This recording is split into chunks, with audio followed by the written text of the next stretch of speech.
L'écho des bêtes vous est présenté par les éditions Griffes Rouges. Attention, ce podcast est narré par un homme au charisme presque divin et aux manières d'une rare distinction. Toutefois, certains propos pourraient heurter les sensibilités. Les récits qui vont suivre contiennent des passages explicites et parfois troublants. Vous en serez avertis.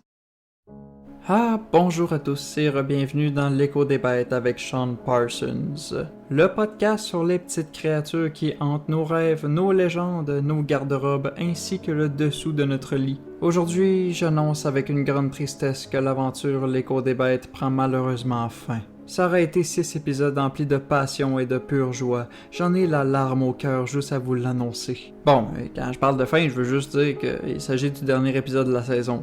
Ne vous inquiétez pas, fidèles 9 auditeurs mensuels, j'ai du stock en masse pour durer une couple de saisons encore. Après ça, je pourrais faire comme tout bon artiste sans manque d'attention et je me créerai une plateforme OnlyFans. Mes pieds sont vraiment sexy. Alors, qu'est-ce que j'ai pour vous aujourd'hui? Eh bien, juste l'un des sujets les plus épiques pour tout geek digne de ce nom, je parle bien évidemment des dragons. Aujourd'hui, les dragons ne se retrouvent pas que dans les parties de Donjons et Dragons, mais bien dans de nombreux films, livres et jeux vidéo. Vous en avez vu une couple dans Game of Thrones? Mais dans Game of Thrones, c'est pas des dragons, c'est des waves. Chut, on va en reparler tantôt. Dans l'univers de Tolkien, Smaug a su briller dans le livre The Hobbit. Plusieurs autres dragons de l'univers de The Lord of the Rings ont été marquants, du genre le géant en Calagon, mais c'est surtout Smaug que l'on retient, surtout grâce aux 3 films The Hobbit par Peter Jackson. Il faut vraiment le faire, 3 films pour raconter une histoire de 300 pages, faut vraiment aimer capitaliser sur une licence. Dans D&D, il y a des dragons aux pieds carrés, de toutes sortes, de toutes tailles et de toutes les couleurs. J'admets avoir une petite place dans mon cœur pour le Night Fury croque-mou dans les films How to Train Your Dragon. Comment tu peux ne pas être en amour avec ce petit être si cute? Mais avant toute chose, qu'est-ce qu'un dragon réellement? Donc, messieurs, mesdames et les autres, affûtez vos lames car aujourd'hui nous nous lançons dans l'univers fascinant des dragons. Il est important de dire que ces créatures sont des symboles du chaos primordial ou de la nature sauvage.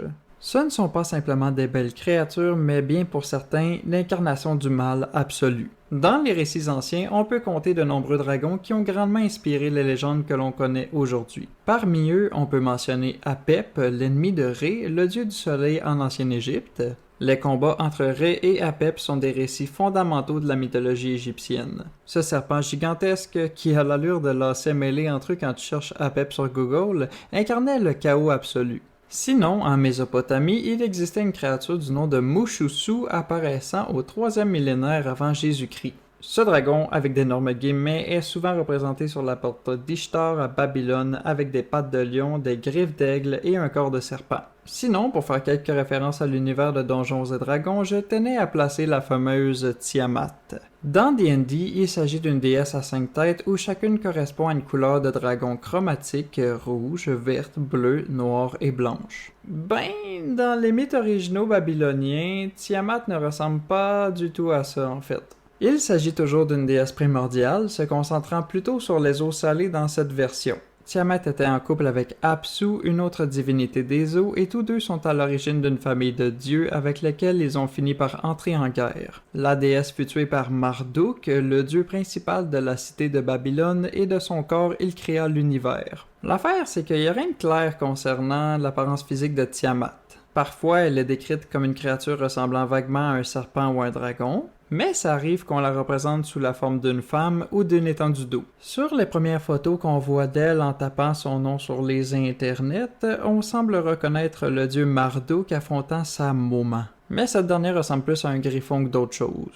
Comme vous l'avez sûrement remarqué, public intelligent que vous êtes, dans les récits anciens, la figure du dragon comme on la connaît aujourd'hui, ce n'est pas trop ça encore. C'est vraiment plus tard que la bestiole écailleuse avec des ailes et qui crache du feu va apparaître dans les légendes. Je vous disais au début de ce segment que le dragon est une forme du mal, eh bien, il s'avère qu'en Asie, il serait une figure bienveillante associée à l'eau, à la sagesse ou à la prospérité. Ça tombe bien que je vous parle des dragons d'Asie, car ça me permet de faire une transition merveilleuse sur les différents types de ces créatures incroyables. Du côté de la Chine, il existe le dragon long Long. Tu sais, ce que je veux dire, c'est que le dragon long est long, c'est pas juste qu'il est long, mais c'est que c'est également son nom. Je vais dire Long à partir de maintenant. C'est peut-être le type de dragon le plus connu avec son cousin européen. On le décrit avec un long corps serpentiforme doté d'une barbe de chèvre, des griffes d'aigle, muni d'écailles de carpe, en plus de posséder des cornes de cerf. Il ressemble en fait au dragon qui se trouvait sur les chemises au début des années 2000. J'espère que cette référence va parler à plus de monde que je le crois. Et comme je le disais, le dragon Long est un symbole de pouvoir, de noblesse, de bonne fortune et est associé avec les empereurs. Leur rôle varie entre contrôler la météo et garder les palais royaux. Ils habitent dans les rivières ou tout autre cours d'eau et peuvent voler malgré le fait qu'ils ne possèdent pas d'ailes. Du côté de l'Europe, c'est là qu'on retrouve nos types de dragons chers à nos cœurs d'occidentaux. Il aura un corps massif, 4 pattes griffues, posséderait des ailes ultra badass pouvant raser des villes et pourrait cracher du feu. En plus de pouvoir voler, ces bestioles auraient la peau quasi impénétrable et sont souvent représentées comme étant des gardiens de trésors. Vite de même, on peut penser à Smaug dans le Hobbit ou à Fafnir dans la mythologie nordique. Dans la même région du monde, je peux également vous parler des Wyverns. Mais des Wyverns, c'est pas des dragons! Bon, ça fait depuis le début de l'épisode que tu te retiens, Jean-Gaston, vas-y.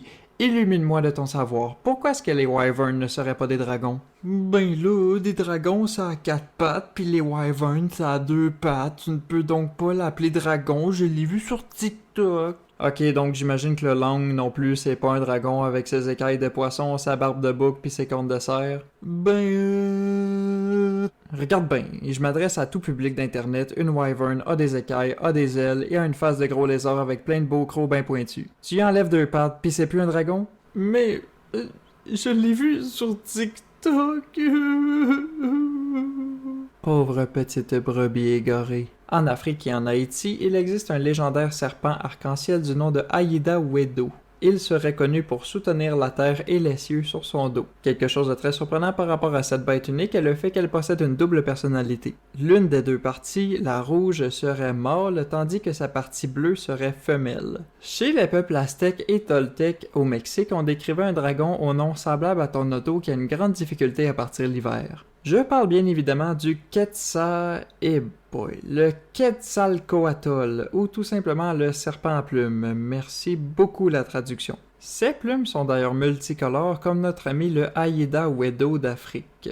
Considéré comme une divinité créatrice, responsable de la création du monde et des humains, le Quetzalcoatl est décrit comme un héros ayant apporté au peuple des connaissances, des techniques et des arts comme l'agriculture, l'écriture et le calendrier. Il s'agissait d'une créature très importante pour la culture aztèque qui était vénérée par la population. Je ne vous mentirai pas que je trouve ce dragon absolument malade et original. Je vous ai parlé du dragon Long de Chine, et bien laissez-moi vous parler plus en détail d'une légende provenant cette fois du Japon. Il s'agit du combat opposant le dieu Susanoo au dragon à 8 têtes Yamato no Orochi qui veut dire tout simplement le grand serpent à 8 têtes. C'est tellement cool comme nom. Après avoir été banni des cieux par les autres dieux, Susanoo fut exilé sur Terre. Dans sa route, pleurant sûrement à chaudes larmes dues à son rejet de ses Nami, il tomba sur une famille également en pleurs. La rencontre a sûrement ressemblé à ça d'ailleurs.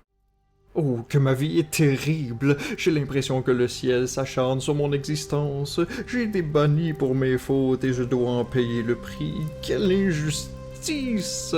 Et vous, vieillard, quel est votre problème? Ça ne doit pas être pire que moi. Eh bien, disons que c'est délicat, dieu Susanoo.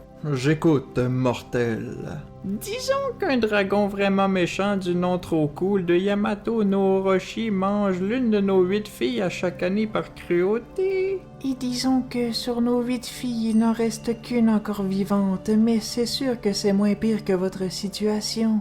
Après sa rencontre avec les deux passants, Susanoo promit de se débarrasser du dragon maléfique uniquement s'il pouvait épouser leur dernière fille. J'imagine que pour ces deux personnes, ça devait être véritablement bénéfique de marier leur fille à un dieu, mais ça fait profiteur un petit peu quand même. Susanoo ordonna alors au vieillard de préparer 8 tonneaux de saké et de construire une palissade avec 8 portes en plaçant un tonneau derrière chaque porte. Parce que pourquoi être un héros du peuple quand le peuple peut faire la job à ta place? Quand Yamato no Orochi s'approcha du piège tendu par par Susanoo et ses alliés, il but l'entièreté du saké, se saoulant littéralement la gueule. Profitant de la faiblesse du dragon, notre héros décapita chacune de ses têtes pour finalement trouver dans l'une des queues du monstre l'épée sacrée Kusunagi no Tsurugi, qui deviendrait plus tard l'un des 3 trésors impériaux du Japon. Dans d'autres versions, Susanoo affronte véritablement le Yamato no Orochi, mais l'histoire que je vous ai racontée est vraiment plus proche du mythe original. Transportons-nous ensuite vers l'Angleterre de la fin du 10e ou début du 11e siècle afin de parler du célèbre poème du héros danois Beowulf.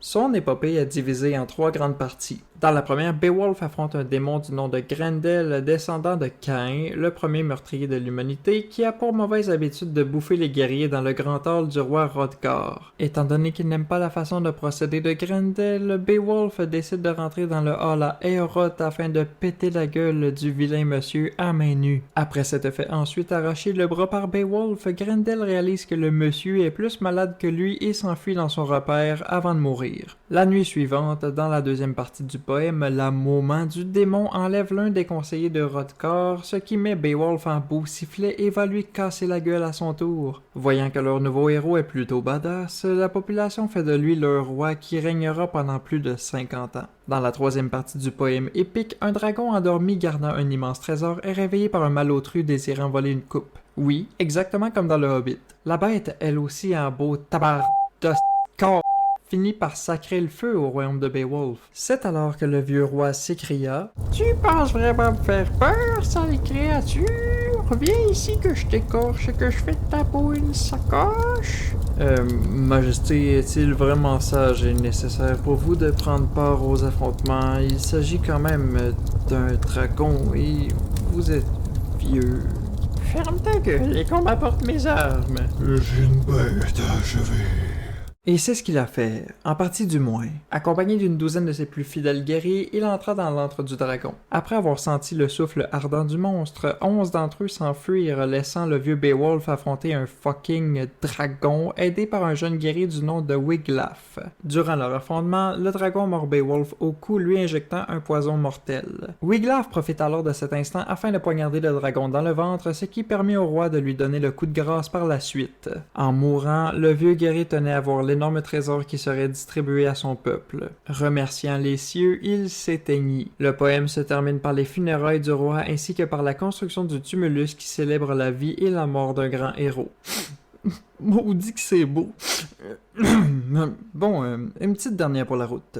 Il s'agit de la légende de Saint-Georges et le dragon. Près du village de Silène, en Libye, séjournait un farouche dragon qui aimait bien que la population lui livre 2 moutons par jour. L'affaire, c'est qu'à un moment donné, on finit par manquer de moutons. Ben, qu'est-ce que vous pensez qui est arrivé par la suite? Bien sûr, ils ont tiré au sort les prochaines victimes de la bête afin qu'elles finissent en méchoui. À un moment donné, le destin a fait en sorte que la fille du roi local a été choisie, comme quoi ce n'était pas arrangé avec le gars des vues. Le roi, embêté, a alors demandé à la population si peut-être, éventuellement, on ne pourrait ne pas offrir sa fille à un dragon. Et ça, c'est malgré le fait que de nombreux habitants de la place ont fini en gamelle pour dragon. Bizarrement, on refusa la demande du souverain et on habilla la princesse en mariée avant de la sacrifier. Pourquoi en mariée, me demanderez-vous? C'est parce que le fait de l'habiller ainsi montre que la princesse se marie avec la mort et le mal en même temps, en plus d'être un symbole de pureté et d'innocence.